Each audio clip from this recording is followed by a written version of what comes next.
Thanks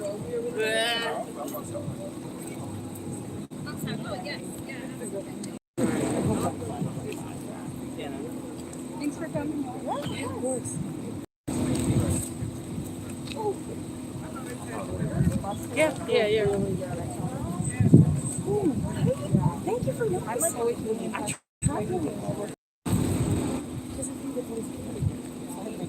Thank you all for coming out today.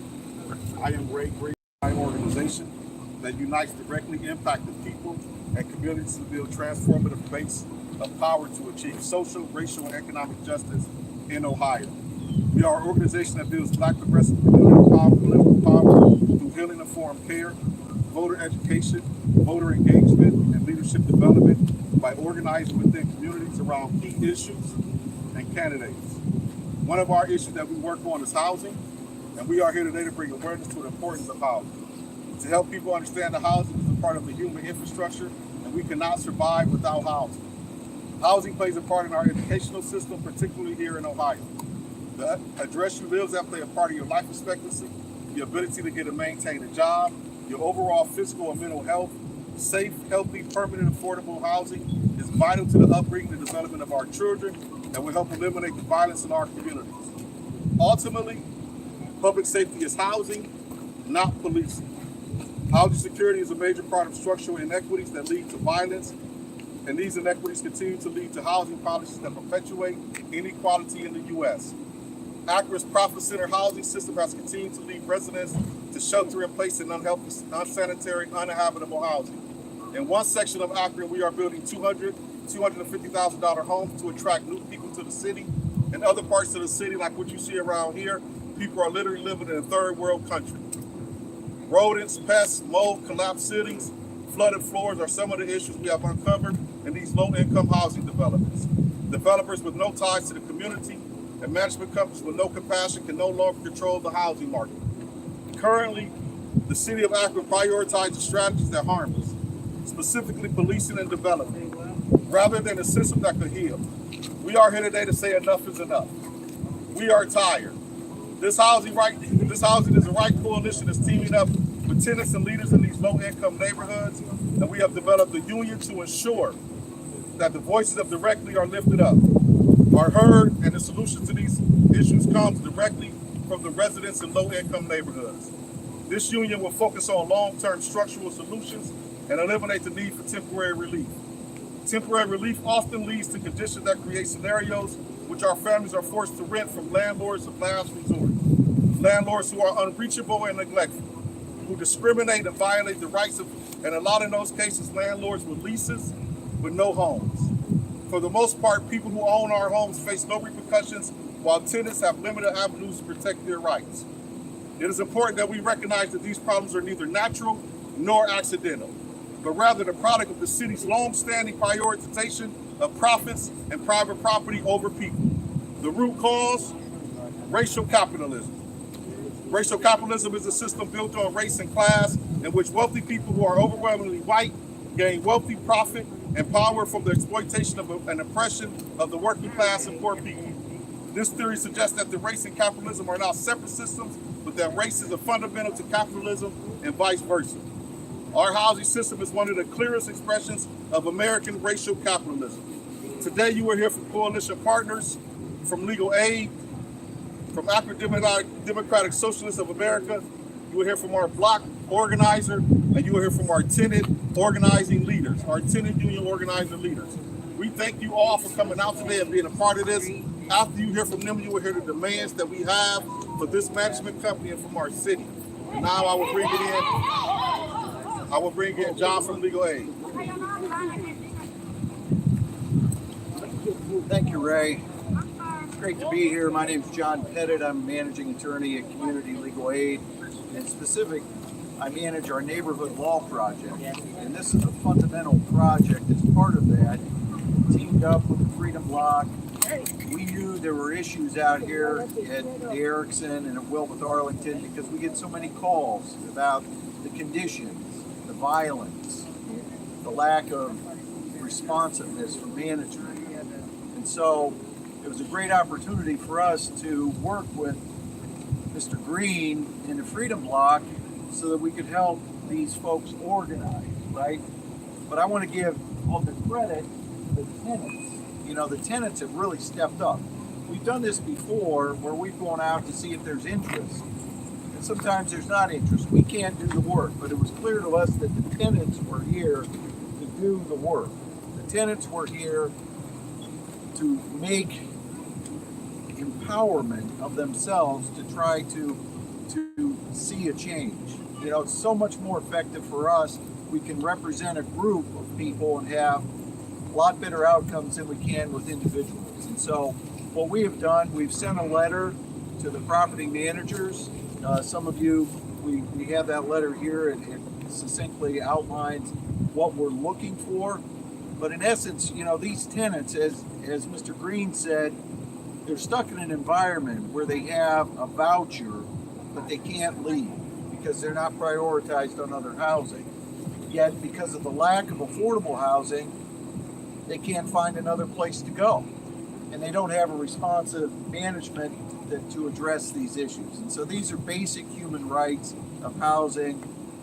It's no surprise to us when we come out here and we see the common demographic of the tenant, that we see people who are getting evicted in Akron. The common demographic is generally female, African American with children.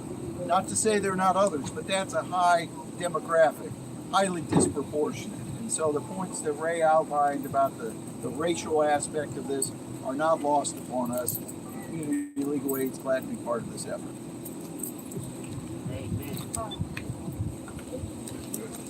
Hello, my name is Alyssa Figueroa. I'm on the steering committee for the Akron chapter of the Democratic Socialists of America, also known as DSA. And I want to define democratic socialism so nobody defines it for us. We are democratic socialists because we believe that working people should run the economy and society democratically to meet everyone's needs rather than to make profits for a few. Our current system of capitalism necessitates inequity. Those who have a lot have it because of the labor of those who have little. It is imperative that we fix this broken system in Akron and across the nation. Our organization is involved in this work of helping tenants form unions because we firmly believe that this is the path to equity and housing justice in our community. For too long, tenants at Wilbeth Homes, Ericsson Apartments, and many other HUD housing complexes across the county have been living in substandard conditions and told they should accept it because of their income, because they're disabled, because they cannot go anywhere else. Akron, like many cities across America, is historically redlined. The effects of these policies, which were intentionally racist, are still seen and felt today. The composition of our city and racial demographics mirror those maps of the 1930s. Helping to organize tenants is a direct affront to racism, classism, and ableism that still permeates our community. We believe that everyone has a right to safe, affordable, and equitable housing. The way to achieve this is to shift power from the landlords and property managers to the tenants. The power of these tenants collectively is far greater than it is individually. Tenant unions are democratic and allow for our tenants to make decisions about the living conditions in their homes and at their complexes at large. Our work in this coalition consists of helping with canvasses, meetings, and pressuring lawmakers to write and pass legislation that builds power for tenants. We are also having discussions with tenants and others in the community interested in furthering housing justice work and encouraging them to engage with us in Akron. Anyone interested in committed to justice is welcome in our organization. You can visit our website at akrondsa.org to join us in our work. Thank you. Sure. Good afternoon, everyone. My name is Dee McCall, and I'm a community organizer for the Freedom Block. East Akron holds a special place in my heart because it was my first apartment out of college, while I was in college. And it was the first area that I organized in as a community organizer with the Akron Organizing Collaborative in 2017. The same issues that were back in 2017, now in 2021, are still here, but worse. I am not here to place blame on any one particular person. However, I am here to bring light that there is a disconnect somewhere, and we demand immediate solutions. I believe it's important to have tenant unions because we get the first-hand perspective of those living in these spaces and solutions to issues from those who are living in this day-to-day. Working alongside the community, I'm realizing that it's mothers and children, which are the most vulnerable, that are being affected the most. I'm here to introduce 3 mothers who have been experiencing this and I hope and encourage Amika Mentor, Angela Garcia, and Samantha Jarvis helps the city understand that these conditions are inhumane and housing is a human right. I'm going to introduce the president of the Ericsson Tenant Union, Amika Mentor. Yeah. Thank you all for coming and supporting us. My name is Amika Mentor. I am a single mother of 2 children. I was forced to move out of my 3-bedroom apartment into a 2, or I'd be evicted. Since my move on June 18th this year, my new washer and dryer, grill, and son's bedroom set has been put into storage without my knowledge, and I still don't know where it is to this day. My move-in was horrible. Black mold in my tub, dogs stool in my utility room, no stove for the first 4 weeks. Shootings, fights in my hallway, car totaled by a drunk driver, apartment broken into. All of this was in the first 2 months of my move-in. I complained so many times, no action has been taken. I feel so hopeless and depressed after them telling me to stay with a relative until they could relocate, because they didn't fix my door until 3 weeks later. I've been having anxiety attacks, nosebleeds, weight up and down, headaches. My baby seeing me cry all the time because I get so mad seeing my kids scared to be somewhere where they should feel the safest. My son sleeps with me every night on the couch, scared somebody might break in again. I barely get any sleep, especially at night, because I know that's when all the drama starts. I work, I keep to myself. I don't bother nobody. It's been so hard to have interest in anything anymore because of my moving arrangements. Buying things for rodents, going to the laundromat, rent going up for a worse apartment than I was in the last time. I never would have thought I would be going through all of this. All I think about is how I'm going to get me and my babies out of this mess we're in, because we shouldn't be in it. We didn't choose this situation. Ericsson chose it for us. I'm tired of my concerns going unanswered. I just want them to do their duties, do their job, maintenance, get protection, cameras, some type of authority. Stop being disrespectful when I ask what's going on with my situation, when me and my kids' livelihood and health is in danger. Most of all, I just want these apartments torn down because of all the families hurting due to lives being taken from health and violence issues. Thank you. And I would like to introduce the Vice President of the Wilbeth Homes, Angela Garcia.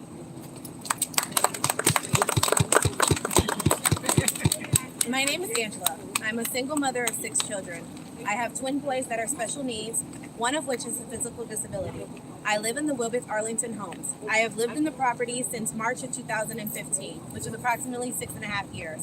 While living in the Wilbeth Arlington homes, I've experienced many challenges that stem from a variety of issues, such as apartment layout and functionality, maintenance, safety, management, and security. Due to these issues, I have been struggling with depression and anxiety. I'm embarrassed to tell people where I live because of the reputation of the property. My family and friends refuse to see me and my children due to the fact that we live there. Because of this, my children and I feel secluded. We have to travel outside of the city of Akron to visit family and friends. My son Jeremiah is a 9-year-old child that has cerebral palsy. Because of this diagnosis, he is developmentally delayed. He has high muscle tone, which affects his mobility and range of motion. He has epilepsy and visual impairments. Jeremiah gets around by using his wheelchair and adaptable equipment. Although he is not able to walk, he is able to crawl. The apartment I live in is not handicap friendly. My son struggles every day with the limited accessibility and functionality of our unit. The doorways in the home are not wide enough. This includes the hallways. My son is unable to maneuver his wheelchair efficiently through the apartment. Since he has to crawl everywhere, it has become hazardous to his well-being because the apartment is infested with mice. This is concerning. With his visual impairment and sensory issues, everything he touches goes into his mouth. With mice leaving feces everywhere, it is unhealthy and hazardous to his health. When I filled out the application for my unit, I filled out the reasonable accommodations for my son. AMHA made the accommodations. Now that my child is growing, he requires further accommodations, none of which have been done. Since AMHA sold the property, I am not getting the same level of care from the new management company, who just is here to make a profit and doesn't care about the well-being of my household or its tenants. I went through the necessary steps and applied for reasonable accommodations. Management on several occasions have been disrespectful, even saying remarks like, "If you don't like it, leave." On April 17th, during the relocation process, we needed to go to the office to fill out our new leases. However, no one went over the lease with me. When I tried to read what I was signing, I was told you could either sign the lease or move out. Despite feeling pressured, I signed the lease. If I didn't, me and my family would have nowhere else to go. I was given the keys and rushed out of the office. No one even did a walkthrough with me. The construction workers were still actively working on my apartment. It wasn't finished. It was smaller than my last unit. The paint was still wet on the walls, along with them still installing old vent covers. The worst of it all was the fact that it was not handicap accessible. Despite filling out the relocation questionnaire expressing my son and family's needs, management neglected my requests. Because of this, I had to reach out to Fair Housing for support. At that point, I was targeted by management. My Fair Housing advocate spoke on my behalf. I was assured I would be able to move back to my unit with modifications done and rehab completed. On May 24th, my advocate sent a letter with a list of modifications. On June 21st, she sent a follow-up letter that also requested I walk through the unit to inspect the changes. Management never responded. On July 19th, I was moved back to an unfinished unit. My existing wheelchair ramp destroyed by the construction workers. No modifications done. No closet doors installed in the entire apartment. Patchwork not even painted. Moldy vents painted over and not replaced. Vinyl flooring coming up, mold still evident in the unit, bathroom ceilings bubbling with mismatched paint, and so many other issues. When I confronted management about my concerns, they took my list of repairs and said their attorney would contact my advisor. Unfortunately, that never happened. In my request, I asked that the existing ramp be repaired or replaced. Doorways into and throughout the home be widened to 36 inches or greater. Flooring throughout the home not be carpet. Support bars be installed into the bathrooms. A washer and dryer hookup in the home and permission to use the washer and dryer. Their lack of response and failure to communicate demonstrates the unprofessionalism and blatant disregard for the residents' needs. It's bad enough we have to live in poor conditions, enduring overflowing trash, nuisance pets, vermin, insects, unfinished apartments, no security, failure to adjust and correct our rent accounts, intimidating people to sign multiple leases, being told by management to backdate documents, maintenance repairs not being done, and management retaliating against its tenants. No one should have to live this way, and I refuse to live in these conditions any longer. Thank you.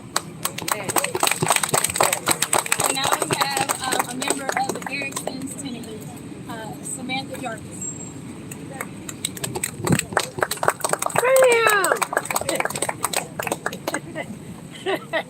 My name is Sam, and I've lived in Ericsson apartments since 2019. I have 2 kids, 2 and 3. I have severe mold in my bathroom. I know you can speak up louder than that. I first started to notice the mold growing about 2 months after I moved in. I tried to scrub, and the more the coat started to come off and the mold started to show even more. Around my toilet was also leaking water. I wrote a maintenance report telling them that there was mold and water leaking. When they came to fix it, they just painted white over it and told me that the toilet was leaking due to a back drain, and there was nothing that they could do to fix it. Non-stop mildew growing around my tub and toilet, all where my kids bathe and spend most of their time trying to get sanitized. I wrote about 4 to 5 maintenance reports, emailed the City of Akron. A health inspector came and inspected my apartment.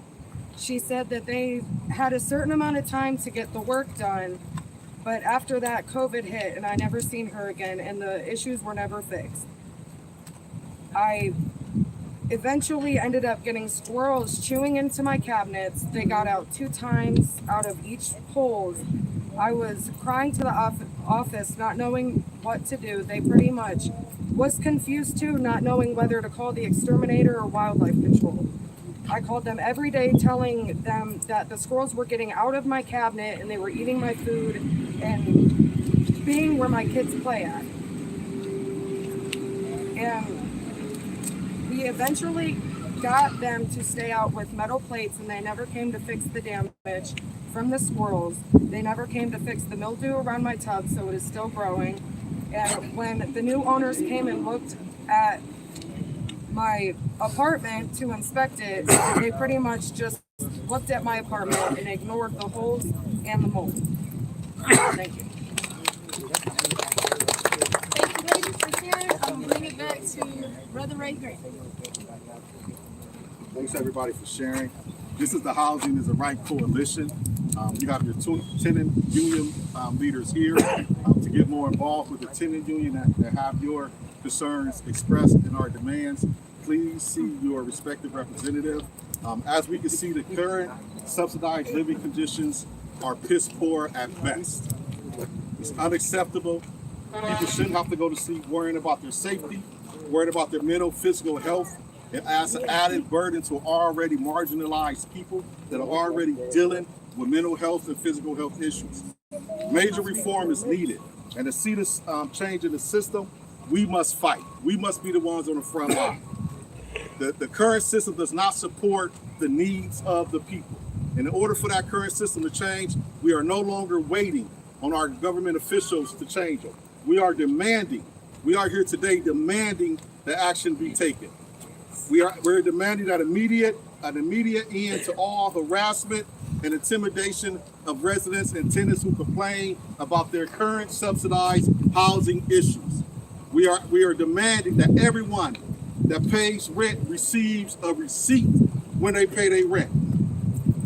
Dilapidated public housing can expose residents to rodents, pests, and toxins like lead, asbestos, and mold. Therefore, we are demanding a thorough inspection by an independent pest control contractor to assess and pinpoint pests and road infestation, securing that the homes are safe and habitable with appropriate treatment and remediation.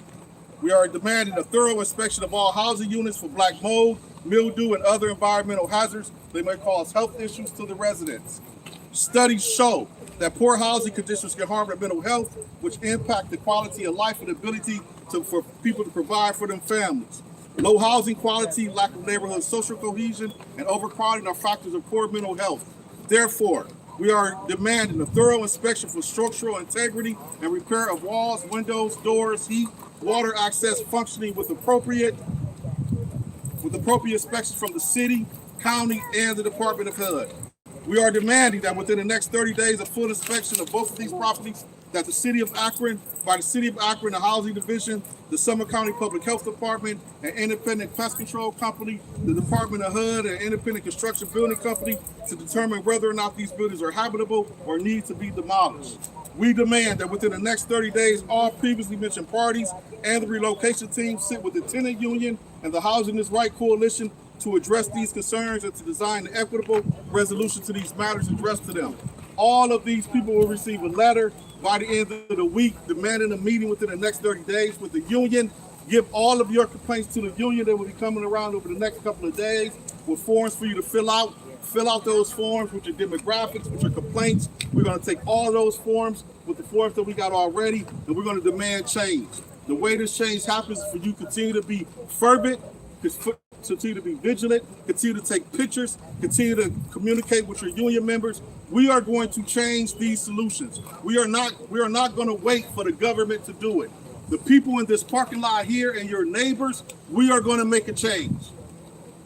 Yeah. That's what we're here today to stand for, to stand with you, to fight with you and for you. But it will take all of us. Please answer the door when we knock, when we ask you to call, when we ask you to text, when we ask you to post, when we ask you to show up. The only way this works is if you follow the instructions of your union leaders.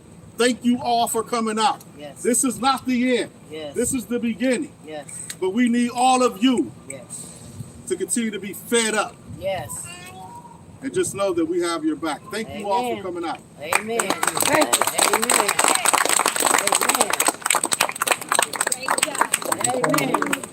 Oh,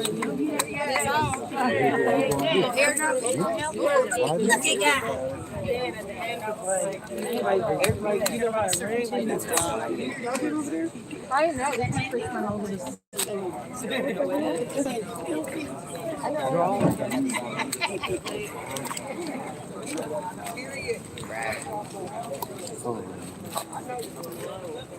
So we should probably talk to the union. I'd be down. Yeah, I can't remember which one.